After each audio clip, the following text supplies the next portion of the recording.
Khuất sau những rặng cây xanh của ấp Bình An, huyện Tân Trụ, tỉnh Long An là một làng nghề có sức sống mãnh liệt suốt hàng trăm năm nay. Yêu nghề và quyết bám trụ với nghề, những nông dân chân đất ở Bình An vẫn từng ngày tạo ra những sản phẩm văn hóa độc đáo mang hồn dân tộc. Từ bàn tay khéo léo của những nghệ nhân nơi đây, tiếng trống Bình An đã vang xa đến mọi miền đất nước, trở thành niềm tự hào của những người con đất phương Nam.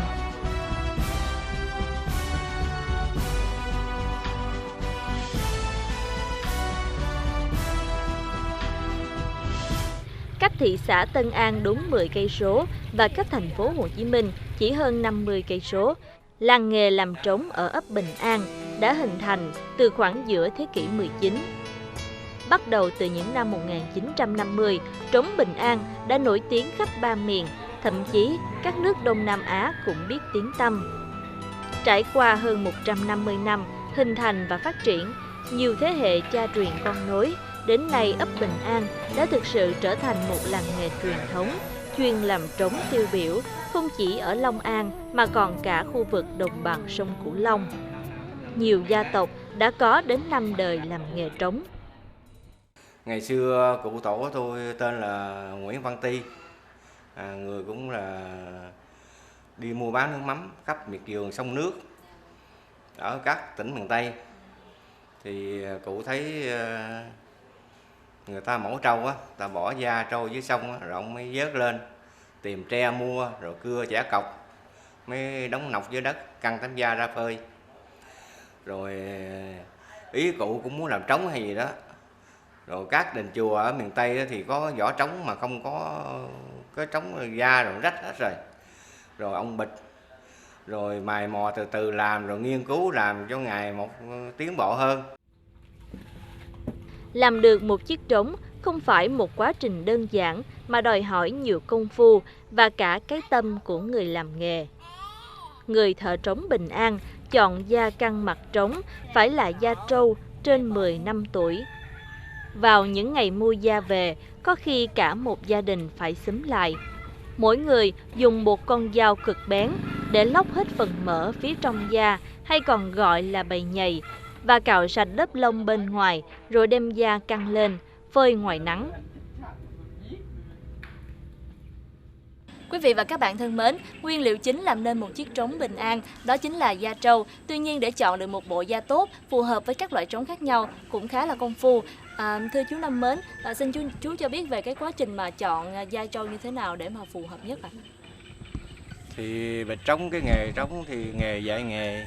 Trước khi mua da về thì đêm đó mình coi thời tiết nó có tốt hay không.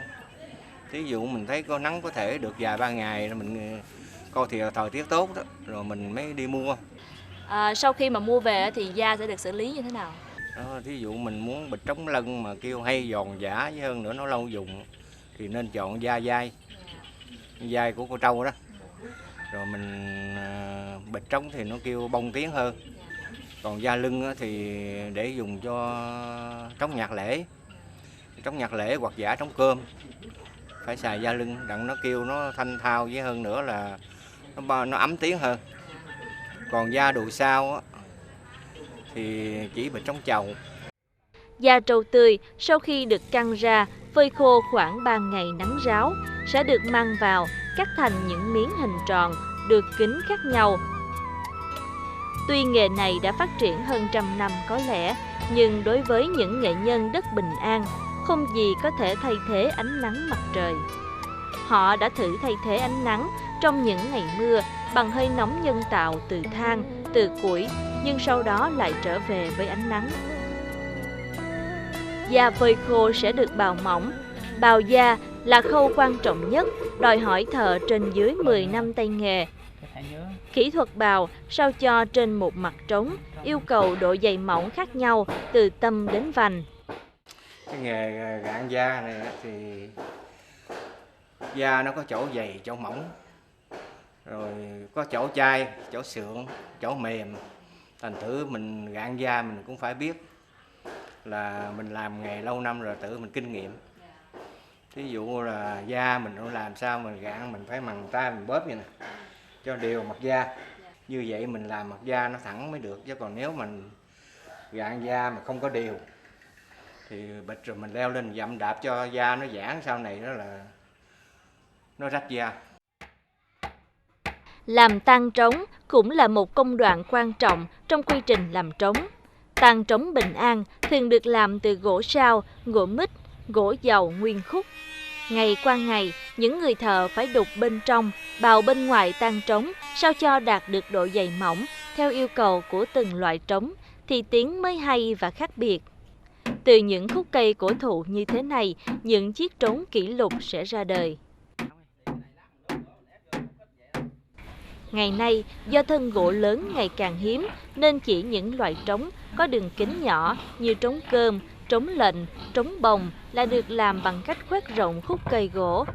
Còn các loại trống lớn như trống đình, trống lân, trống chầu, các nghệ nhân đã chuyển sang dùng loại dăm ghép bằng gỗ sao.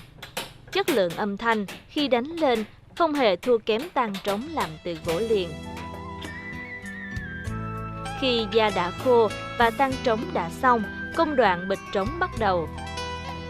Những người thợ sẽ dùng dùi xỏ lỗ và dùng những sợi dây cũng được cắt bằng da trâu, xuyên qua lỗ và kéo cho căng mặt trống.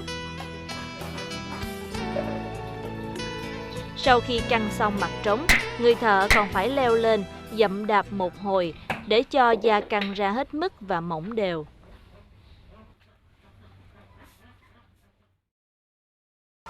Cái trống nhỏ thì cái mặt nhỏ thì mình căng theo nó cái độ nhỏ, còn cái trống lớn thì căng theo độ lớn. Rồi đều cái âm thanh nhỏ thì nó kêu khác hơn, cái trống lớn thì nó kêu âm thanh khác. Một chiếc trống Bình An hoàn chỉnh phải có tang trống phẳng lì, nhẵn bóng, không hề lộ mối ghép giữa những miếng ván. Mặt trống da trâu căng đều, chỉ cần đưa tay vào gõ nhẹ, âm thanh rung lên khi trầm khi bổng. Sau mỗi lần gõ, chiếc trống lại được cơi lên. Những sợi dây buộc vào tấm da căng dần để miếng da bịch trên mặt trống căng hết cỡ. Đến đây có thể xem như chiếc trống đã hoàn thành. Chỉ còn đóng đinh để giữ độ căng của da, sơn thùng trống và trang trí nữa là trống có thể xuất xưởng. Cái này là loại trống mấy tưởng mình đóng đinh thì loại saxi đinh nhỏ, tại cái trống là loại nhỏ, còn trống lân loại lớn thì mình đóng cái cúc lớn hơn. Đó mình có thể mình sử dụng là đinh thau hoặc là đinh đồng, đủ các loại đinh hết. Còn như nhạc lễ thì mình đóng bằng chốt tre để giữ cái tiếng trống cho nó chuẩn tiếng trống. Thứ nhất, thứ hai cái mẫu mã nó đẹp. Qua hết 20 công đoạn, chiếc trống Bình An là bằng chứng sinh động nhất cho sự khéo tay và tâm huyết của những nghệ nhân nơi đây.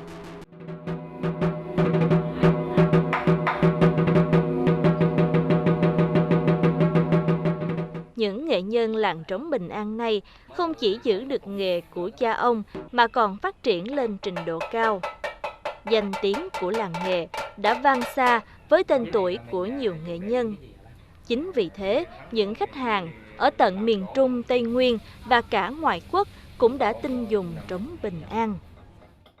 Theo như mình mà đã từng sử dụng trống của Bình An này á, thì mình cảm thấy là chất lượng của nó tốt so với lại những cái loại trống như là ở Việt Nam mình với lại trống Trung Quốc. Thì cái giá thành của nó cũng bằng nhau, nhưng thực sự thì hàng là phải sử dụng rồi thì mới biết. Trong nỗ lực khôi phục và phát triển các làng nghề tiểu thủ công nghiệp truyền thống của dân tộc, làng trống Bình An là một điểm sáng.